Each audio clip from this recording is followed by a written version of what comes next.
কোনো মানুষের সমালোচনার জবাব দেওয়া আমার কাজ হইতে পারে না। আমি কোনো মানুষকে ব্যক্তিগতভাবে সমালোচনা পছন্দও করি না। আপনি দেখবেন অনেক কিছু হয়েছে, অনেকেই বলেছে, আমি চুপচাপ ছিলাম। অনেকেই আমাকে শত শত মানুষ আমার কাছে দিয়েছে, আপনি তো কিছু বলেন না। যে আমি যে বলি না, এটাই সবচাইতে বড় শক্তি।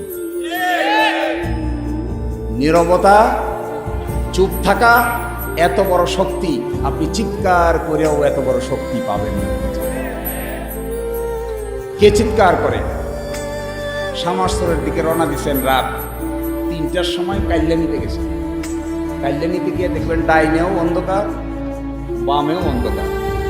এই সময় স্যান্ডেল পরা, স্যান্ডেল যখন পায়ের মধ্যে পরা, তখন হাঁটলে স্যান্ডেলের পিছন দিকে টপ পট পট আওয়াজ হয় না? স্যান্ডেল, ভীত মানুষ স্যান্ডেলের এই আওয়াজে মনে করে এই ভূত এসে গেল।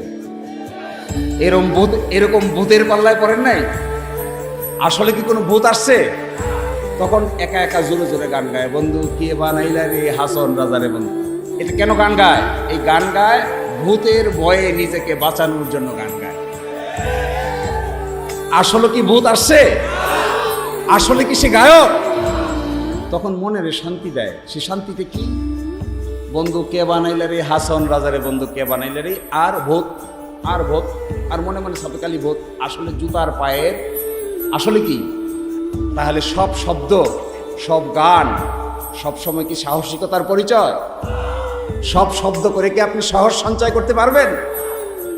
ওই জুতার শব্দ আর ভূত আসতেছে বলে যে নিশ্চুপ থাকতে পারবে, আমার মনে হয় সেই জগতে সবচাইতে সাহসী লোক।